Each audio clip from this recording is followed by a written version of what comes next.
وہ پاور عطا فرمائے جو اس کے اہم فرشتوں کو بھی حاصل نہیں ہے۔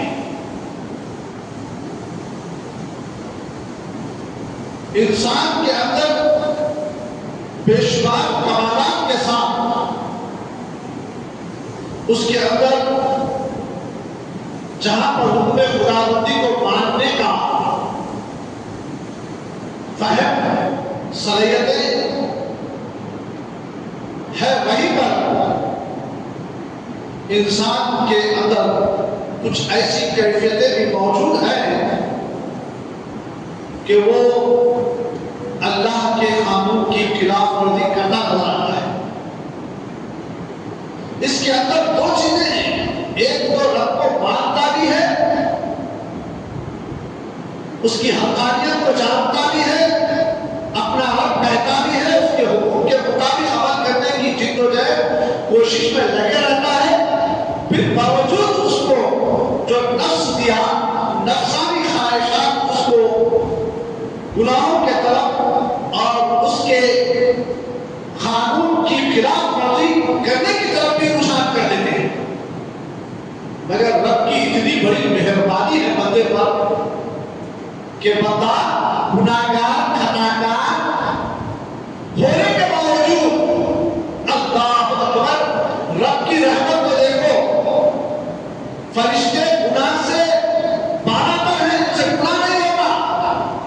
اللہ جس چیز کا حکم دے دیا جس فرشتے کو، وہ قیامت تک اس حکم میں ماننے میں بس لگا ہوا ہے، اللہ کے اس حکم میں۔ ایسے کئی فرشتے ہیں جس کو اللہ نے کہا تو خیام میں رہے، تو قیامت تک خیام میں کھڑا ہوا ہے۔ کسی فرشتے سے کہا تو رکوع میں رہے، تو قیامت تک وہ رکوع میں کھڑا ہوا ہے۔ کوئی فرشتہ سجدے میں گرا ہوا ہے، کوئی فرشتہ عبادت ریاضت گناہوں میں لگے ہوئے ہیں، کئی فرشتے۔ مگر اتنا سب کچھ ہونے کے باوجود رب کی اتنی بدثنائی، اتنی بڑائی کرنے والے فرشتے بے شمار ہیں، اس کے باوجود اللہ تعالیٰ نے انسان کو کنتم خیر امۃ اخرجت للناس تأمرون بالمعروف وتنہون عن المنکر لقب دے کر اس کے تاج پہنایا۔ یہ میرا خلیفہ ہے، دنیا میں جائے گا، یہ میرا نائب ہے، نیکی کی دعوت دے گا، برائی سے روکے گا۔ اب معزز سامعین، اللہ کے پاس بندے کا کیا مقام ہے؟ فرشتوں سے گناہ سرزد نہیں ہوتا، انسان سے گناہ سرزد ہوتا ہے، باوجود اس کے میرا کہتا ہے اے میرے بندے، تیرے لیے ہمیشہ میری رحمت کے دروازے کھلے ہیں۔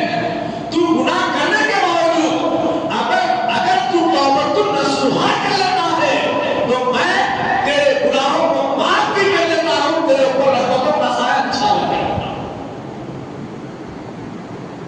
معزز سامعین، آپ اندازہ لگائیے رب کتنا مہربان ہے۔